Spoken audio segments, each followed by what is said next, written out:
Okay, so we are back with another episode in this team series. And I hope last week gave you a lot of things to chew on and think about and also implement into your team. If you did not go grab my team management bundle last week, you need to just pause and do that right now, because if you didn't hear, I'm giving you the templates that I use in my business and have created for my clients for our weekly meetings, for performance reviews, for quarterly planning, and a couple other ones. So there's 5 total templates. But beyond that, I am telling you exactly what you need to do to shift your perspective, shift your mindset, to be a better leader for your team. Because a lot of times we forget that there is a shared responsibility for the results that we want to see. Meaning that if things don't feel the way that you want them to feel in your business, you have so much more control than you may realize. So if things don't feel the way that you want them to feel in your business, you have more control than you may realize. But a lot of times we get stuck and bogged down because we're doing so much in the business that leading our team feels like a whole nother job. And so it's this catch-22 of, we need people in our business that are helping us to carry out all the initiatives that we have. But at the same time, leading the team, team dynamics, team communications can sometimes feel really, really heavy, which is why I'm dedicating this 5-week series just to you and bettering your team, because I know the relief that can come when you feel like you have an aligned team that's clear and that's confident. So today, we are talking all about delegation. And you're like, Kelsey, I know how to delegate. I have a team in place. I tell them what to do. I got this down. But also, like, do you? So I know for me, I'm completely guilty of delegating things. But then when it feels like it's not working the way that I want it to, I will convince myself that I just need to do it. Right? So it needs to fall back on me. It'll work if I do it, which is so silly because I have these brilliant people on my team who have this great expertise in areas that are not my expertise, but we just love our businesses and know so much about our businesses and our products and our services that we convince ourselves that, okay, I need to do it. And so what that creates is this fear of, like, what are the results going to be if I fully delegate this? And so that can create a lot of micromanaging. It can create, again, just that feeling of, I have this team in place, but it feels like I'm still spinning. It feels like there's still so much on my plate. Like, I'm now paying this team and it doesn't feel any lighter. And so I want to offer you reassurance in that, like, I've been there. I know what that feels like. And the best thing that I ever did was recognize, like, how I was part of the problem. Right. So I want to talk about delegation today, the importance of delegation, and give you some things to think about and, again, implement and do differently in your business so that it just feels better for you, but also feels better for your team. So I understand that when you start your business and as you grow your business, we are going to continue to have that tendency to want to do the majority of things yourself. Especially as entrepreneurs, we have all these ideas. We want to implement all these things. We're like, I have clients that are like, oh, they're already overwhelmed or they're busy. I don't want to give them more. I'll just take it on. And so it creates like this team confusion of, like, okay, am I helping you? Am I leading this? Are we working on this together? Are you doing it? Am I doing it? What am I doing? Right? Which is the importance of the roles and the responsibilities that we talked about last week. If you didn't listen to last week's episode, make sure you listen to that. These 5 episodes are not in order necessarily that you need to listen to them in the exact order, but you do want to make sure that you listen to all 5 of them, because all of these things are interconnected. So even when we're talking about delegation today, part of delegation is having a clear understanding of the roles and the responsibilities of the people on your team. Part of delegation is being clear on what the goals are, what the KPIs are, what the success metrics are, and clearly being able to communicate those to your team. And so those are things that we talked about in the roles and responsibilities. So there's really this layering effect of everything touches everything. And this is why in my work and the way that I'm working with clients, I could never just focus solely on one area. So let's say that I'm working with a client and we're working on your team and we figure out, again, team and the results that you want to see, this is a shared responsibility. And so we figure out that, a certain team member is not performing in the way that you want them to. Well, that's not all going to fall on the team member. And so then we have to address, like, why are they not clear? And so then it comes back to your communication. And then it goes into, are you not communicating because you're afraid, right? You're afraid of losing the team member. You're afraid of somebody being mad at you. You don't like conflict, all of these things that we have as individuals. And so we have to look at all these different areas, which is why when I'm working with my clients privately, it's all about looking at all these different pieces and how they fit together. So even when I'm assessing the business, I'm looking at the schedule, I'm looking at the team structure, I'm looking at the services and offerings, I'm looking at the marketing, I'm looking at the efficiency and the sustainability. I'm looking at all of these different pieces because it's like the gears that our kids have. I don't know if you guys have seen these, but they're the magnets. And I mean, you've seen it, like a Swiss watch, right? So the gears have to be fitted correctly and there's multiple gears. Otherwise, it creates this clog and the whole thing doesn't work. And that's what a business is. And so just remember that everything touches everything. And so when it comes to your team, this is a really important gear in your business because it does dictate your quality of life. Your ability to have peace of mind is clearly connected to your trust in your team. And if you don't trust your team, you are not going to delegate well. And so they are going to feel that lack of trust. And then there's going to be this barrier that you run up against to where you cannot fully let things go. And this is what it feels like when you are, maybe with your kids, but you're thinking about business, or you're doing your business and you're thinking about the kids even. Is like, you're not fully trusting wherever that responsibility is lying right now. You're not fully trusting that person to be able to do that. And then we ask the question of, like, why do we not fully trust that person, right? So delegation is hard. I want to just affirm that, validate that. It's hard to let things go. As somebody who has been an entrepreneur for 14 years, hiring in my business, handing different things off, creating processes for things that didn't have processes before, figuring out who I need, where I need them. It's a lot. It really, really is. And so I just want to validate that part of the business, sometimes it feels easier not to delegate because of the workload that can come along with delegation. But I want you to remember, it's better to front load that work. It's better to step back and say, these are all the things that are on my plate. These are the things that I'm still holding on to. Ask yourself why you're still holding on to them. And then if it's like, I've never delegated this before because I don't have a clear process, create a process. There's a solution for all of these things. So here's some of the biggest struggles that I see in businesses every single day that I'm working in with delegation. So number one is probably the most prominent, right? It's that fear of losing control. It's that belief in that natural instinct of only you can do the job right. And this fear of losing control and our need to control everything is directly connected, again, with our quality of life. And it is one of the reasons why there is so much overwhelm and burnout. And it's something that I see all the time, to where when we really audit responsibilities of the CEO, it's like, you're doing a lot of things that you don't necessarily need to be doing just because you think you're the only one that can do it right. So that fear of losing control and that thought of, if I give this away, something bad will happen, is going to stop you from delegating.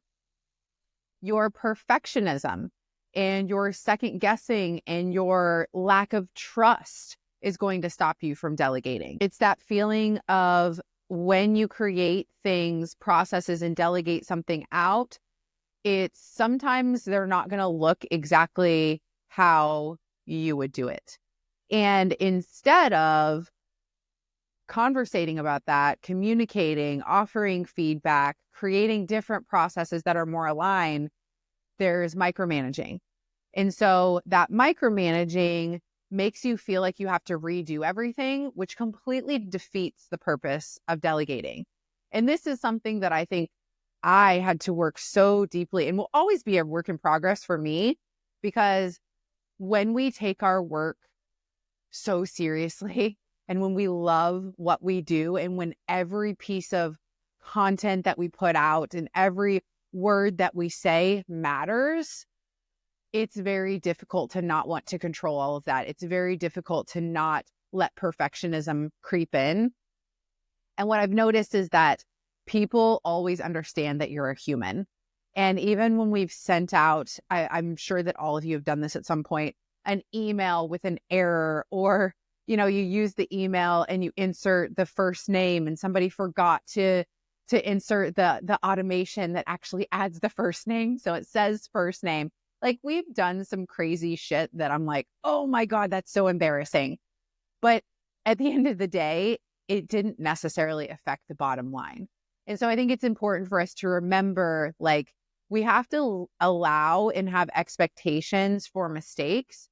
And just because we are perfectionists ourselves and we are hypercritical of ourselves, we can't put that on our team, because we're just projecting our own insecurities onto them. Another huge issue I see is just under delegating. So I spoke earlier about, like, whenever I go into a business, like, never have I ever gone into a business and been like, wow, you're only doing tasks that are associated with you being the CEO. Never happened. So it's, again, that hesitancy to delegate tasks because they feel like they can do it faster. Oh, this only takes me 2 minutes. But again, it's just that adding of things. And a lot of times we think of the tangible, like, oh, it'll only take me 5 minutes to write that email, or it'll only take me 2 minutes to do this thing. But what we don't consider is, like, our mental capacity and the mental fatigue of, like, having 80 things to do. And so when you're really passionate about your business, when you want everything to be perfect, when you want it to look a certain way, there's just this, like, control, micromanaging, like, need to have your fingers in every single thing. And there's ways in which you can still review and offer feedback. But one of the biggest things that I see is that people will implement those processes for things, and then they're not offering feedback. They're just fixing it themselves. And then you're not giving your team an opportunity to learn, which really brings me into, like, the next biggest issue, which is, like, the trust issues, right? So if you don't trust your team, usually that's a lack of trust in yourself, right? And so I want you to remember that, of, like, if you don't trust your team, it's important to ask why you don't trust them. And if you don't trust them because they're not saying things in the way that you would, or they're not an accurate representation of the value that you want to be showcasing, or maybe you don't trust them because they have not performed, right? Then you need to make a choice, because there's also the instance in which there might be a team misalignment here, to where if you find yourself unable to delegate to somebody because they keep making mistakes, or they're not implementing the feedback that you're giving, then it's probably time to move on, right? If you are clearly communicating that. And that's where the tricky part is that we don't want to swing to the extreme of, like, they're not doing what I told them to do. We always want to look at ourselves first and say, well, did we clearly tell them what to do? Did we give them what the goals were? Did we, looking at all of your communications, did we actually give them a deadline? Did we tell them the how, what, when, where, why when we delegated something to them? And oftentimes there's a gap there. And so a lot of team performance can be cleared up by you communicating better, communicating more, and communicating clearly. When you don't delegate well, when you delegate halfway, when you throw things at your team reactively because you're in a place of franticness and overwhelm, your business growth is going to stagnate, right? You just can't continue to do everything yourself. A lack of effective delegation is going to actually make you miss opportunities. And when you miss opportunities, you're not going to grow, right? If you're trying to control every piece, it's just, you can't do it all, especially as a mom. And that's why delegation is so important, and making sure you're delegating correctly. If you're not delegating well, you're obviously going to experience a lot of overwhelm, a lot of burnout, which is why when people come to me, they recognize the way that they've been running their business is their business is actually running them, right? It's really dictating the way that they are showing up. It's dictating their emotions. It's dictating how they are in their relationships. And they just realize, like, I can't keep going like this, right? So something has to change, and the team change is part of that, right? The personal well-being. And this is why I said, like, this is a direct tie to your quality of life. Having a good team will determine how happy you are and how much peace of mind that you have. There is, like, when you're not delegating well, there's a lot of frustration, right? This was like my biggest lesson a few years ago. And as I would hire people, I was like throwing things at them. Hey, here's this idea. Do this, do this, do this. First of all, like, my channels of delegation were very disorganized, right? Like not using project management tools, like throwing stuff at people in Slack with no clear deadlines. Like, so the way in which I was communicating was not good. And then when I was communicating, I wasn't giving the full picture. You can't just say to somebody, hey, go to the store and get a shirt, right? But if you say, hey, go to Target, aisle 11, there's a red shirt, I need a size small, like, you're going to get a different result. And so this is where I say, it's like, this is a shared responsibility. You can't blame your team for everything, and you can't blame yourself for everything, but you need to look at both sides of things. So there is a lot of frustration when you don't delegate well.